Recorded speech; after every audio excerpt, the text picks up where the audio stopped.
Hello movie lovers, Bob for Bob's Movie Review here, and today I'm bringing you guys my new Blu-ray and DVD shopping guide and reviews for March 2nd, 2021.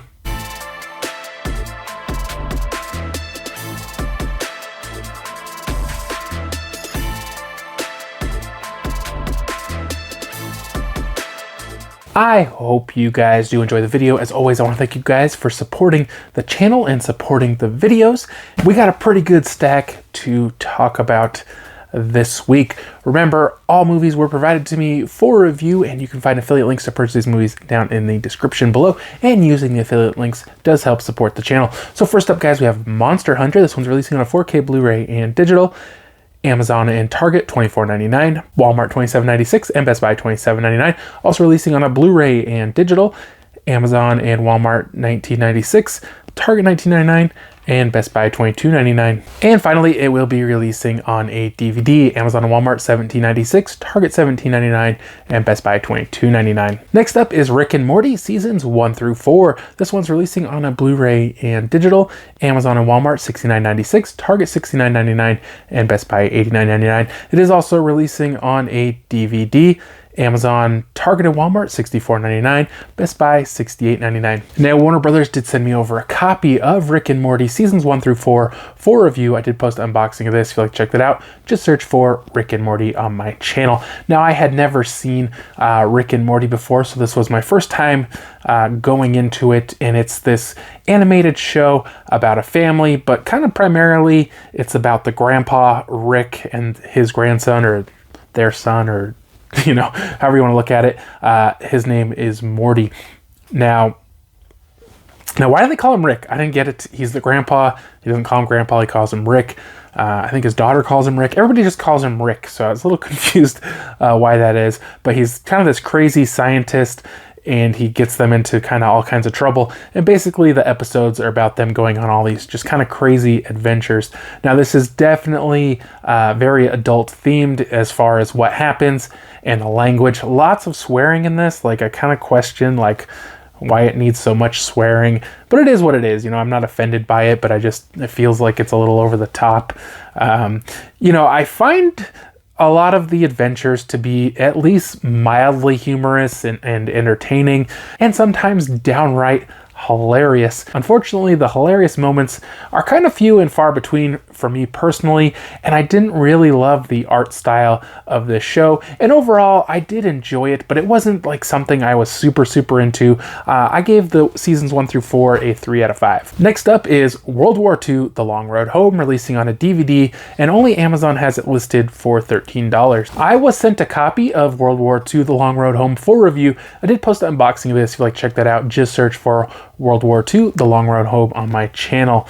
Now, this was a movie about a soldier from the UK who was at the beginning, he's kind of, getting ready to go to the war. I don't think he was drafted. I think he joined, and he's going to be leaving to go to World War II, and I'm assuming his wife doesn't really want him to go, and he's like, I gotta do my part and I gotta fight. And so he goes, and very quickly he's taken as a prisoner of war, and then a lot of the movie is about his escape. Unfortunately, there isn't even a lot of dialogue in this movie. It's a lot of really weird, kind of almost random scenes. It'll just have the main character walking for minutes on end with just music playing, and then he runs into somebody, and then next thing you know, he's with somebody else, and then I had to rewind when he actually gets out of the POW camp, because it's like he's in the camp and they show this flag, and it's kind of like the Italian flag colors, I guess. And then they just have this random guy comes up on the screen. I guess it's supposed to be a news broadcast, and he's like, Italy surrendered to the Allies. And then they show these couple guys smashing stuff and talking about whether they're gonna wait for the Allies or if the Germans are gonna come get them. I'm like, what? They're free? I guess Italy gave up, the camp's closed. I don't know. It's just so many things. There's no explanation. I don't feel too bad about giving away the ending, because it's really not that important to the movie.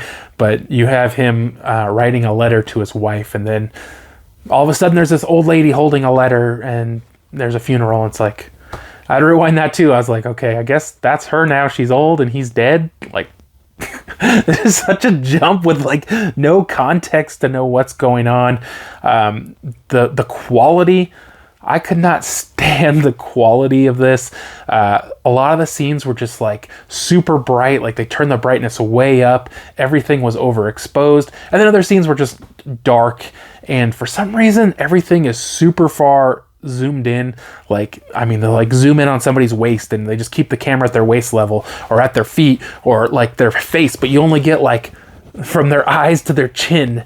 And unfortunately, guys, I just did not enjoy this movie. I gave it a 1 out of 5. I didn't enjoy it. Next up is She's the Man, releasing for the first time on a Blu-ray and digital copy combo pack. Amazon, Best Buy, and Walmart $14.99. Target $16.59. Paramount did send me over a copy of She's the Man for review, and I did post unboxing this. If you'd like to check that out, just search for She's the Man on my channel. Now, I thought I had never seen this one, but actually I had come home from work a few weeks ago or a few months ago, and my wife was watching this, and I didn't even know that's what this was. So this is about this young girl in high school, and she's on the soccer team, and not enough people try out for the soccer team, so they have to close the soccer team. But then she has a twin brother, and she starts thinking, well, maybe I could just pretend I'm my brother, and I could get away with being on the boys' team. But then how would that help her with the college recruiters? I don't know how that was supposed to work exactly. But so she basically has to pretend to be a boy the whole time. Obviously, it wasn't very believable, but it was kind of funny, and it did have some good scenes. Channing Tatum and Amanda Bynes. And this kind of reminds me of a lot of movies that I kind of watched in the early 2000s. All this was a 2006, I believe.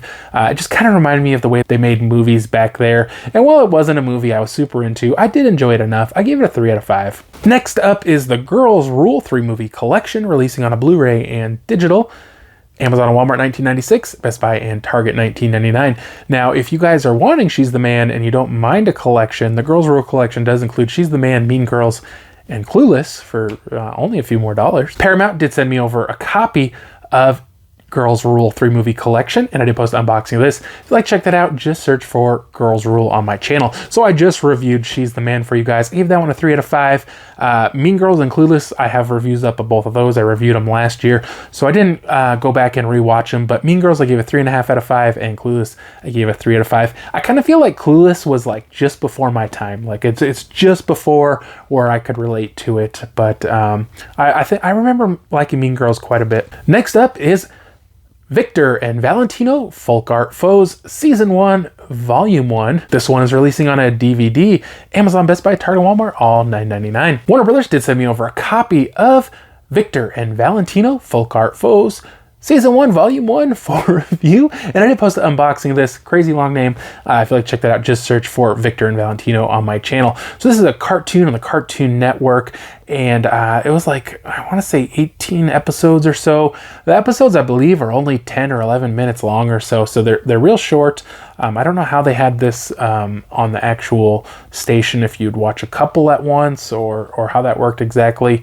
But two brothers, Victor and Valentino, and they are kind of like, they kind of get into these adventures, and a lot of times they seem kind of real normal, and then they end up being about a spirit or a monster or just something. Although I don't feel like every episode was necessarily some kind of horror, supernatural kind of thing, but most of them were. And you know what, overall, guys, I did like it. I did enjoy the animation and art style. And I thought the episodes were fun, but I feel like maybe geared more towards children. But overall, guys, I did enjoy this season, or partial season, or whatever this is. I'm not sure. It does say Volume 1 on the side, so I gave it a 3 out of 5. It's definitely kind of fun, and I think family friendly. Watch that with the kids. Next up is the Cheer, Rally, Kill 5-movie collection, releasing on a DVD. Amazon and Best Buy $19.99, Target $20.99, and Walmart no listing. Lionsgate did send me over a copy of Cheer, Rally, Kill for review, and I did post an unboxing of this. If you'd like to check that out, just search for Cheer, Rally, Kill on my channel. Now, this set contains 5 Lifetime movies, all kind of loosely based on cheerleaders. The last one had a cheerleader in it, but it didn't really seem to have like a lot of cheerleading like the other movies. And a lot of these movies had a lot of the same kind of elements. It's usually about a girl. For some reason, the dance team was no longer. She transferred schools. They didn't have a dance team. Whatever the reasoning was, she's at a new school, and since they don't have dance, she's going to join cheerleading. And oh, she's really good at cheerleading. Not all of them. The escort one didn't have that. But, very similar. All their dads are either out of the picture or dead.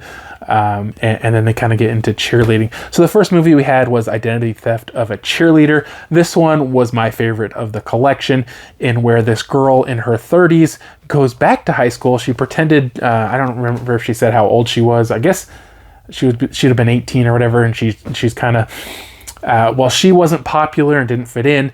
Now she's popular, and she becomes a cheerleader, and she's trying to be popular and date the quarterback or whatever. I don't remember exactly. And she's crazy, but that one had the most kills. I think it was 2 or 3. That one was kind of the most violent and horror themed one. I love the ending. I really love the way they did that ending with that one. I gave that one a 3 out of 5. The next one, The Secret Lives of Cheerleaders. This one was more about cheerleaders kind of being bullied, and there was like the head cheerleader, and she was making them kind of do all this really bad stuff, and they want to expose her, and she kind of runs the cheerleading squad, and if you're in with her, you're in the whole school, and you're popular, and you can have whatever you want, and but she was doing some kind of really bad things. I gave that one a 2.5 out of 5. I thought that was an all right movie. I don't think there were any kind of kills or anything in that one.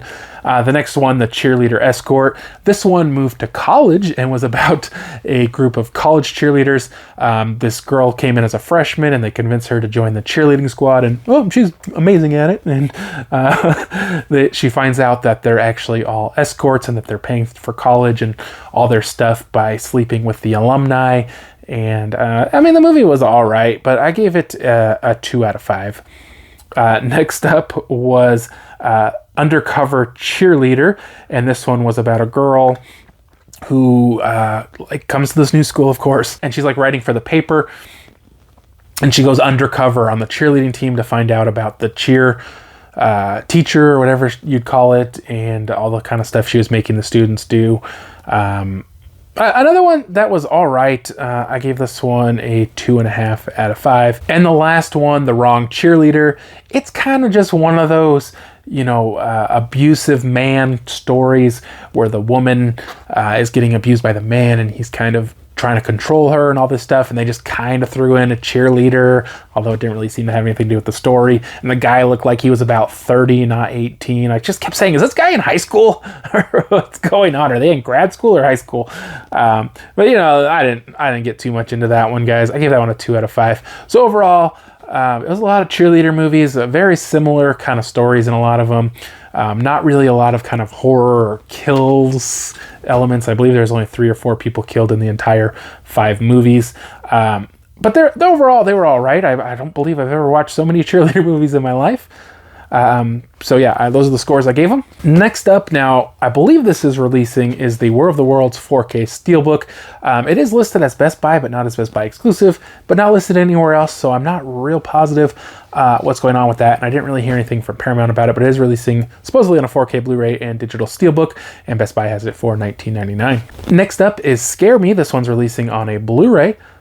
Amazon and Best Buy $14.99, Target $16.59, and Walmart no listing.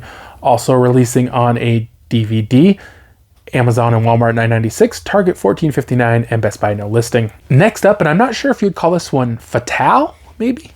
It is releasing on a Blu-ray, DVD, and digital. Amazon and Walmart $19.96, Target $19.99, and Best Buy $22.99. Also releasing on a DVD, Amazon and Walmart $14.96, Target $14.99, and Best Buy $22.99. Next up is Half Brothers. This one's releasing on a Blu-ray and digital.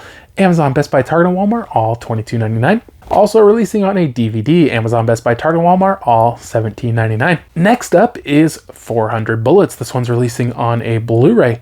Amazon, Best Buy, and Walmart $16.99, Target $17.99. Also releasing on a DVD, Amazon and Best Buy $13.99, Target $15.49, and Walmart no listing. Next up is All My Life. This one's releasing on a Blu-ray and digital Best Buy $24.99, Amazon, Target, Walmart $19.99.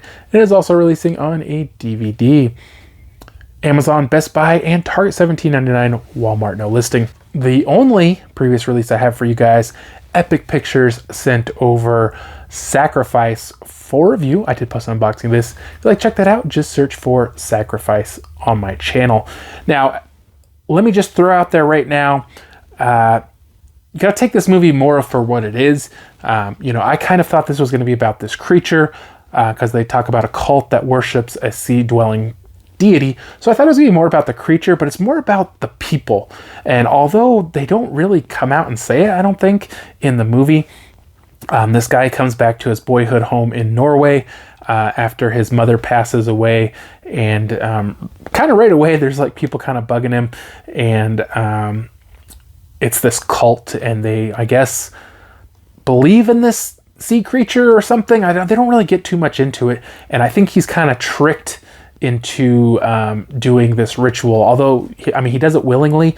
They kind of mislead him on what it is, and so after this ritual, he kind of starts seeing strange things and doing strange things, but it's always like afterwards they wake up like it was all a dream. And I don't know if the stuff that happens throughout the movie, if they're dreams or like that him and his wife are having, or if they're really happening and then they fall asleep afterwards. It's hard to say. And then basically it all culminates into this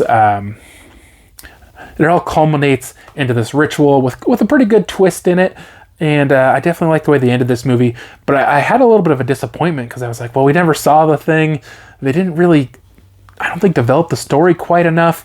And they didn't really, you know, other than, if I hadn't read the back, I wouldn't even know that they were a cult obsessed with a sea creature. They just really didn't develop that part of the movie. Now, I think if you go into it not thinking about it's about a sea creature, and you think about it's about this cult and they kind of have these strange beliefs and strange rituals, I think it's a much more interesting movie. So I liked the movie, guys. I thought it was pretty cool. I think they need to develop the story a little more and get a little more into kind of the motivation of the cult, and, you know, not leave you kind of just, like I say, I don't remember them ever mentioning the creature, so it's kind of like you shouldn't get that information off the case. It should be in the movie, right? And maybe they did. I don't remember it though, but I gave the movie a 3 out of 5. I thought it was pretty solid movie about a cult. I hope you guys did enjoy the video. If you guys plan on picking any of this up, or you guys have seen any of these, I'd love to hear it down in the comment section below. If you haven't already, subscribe for more videos, check out the videos, and I'll see you guys next time.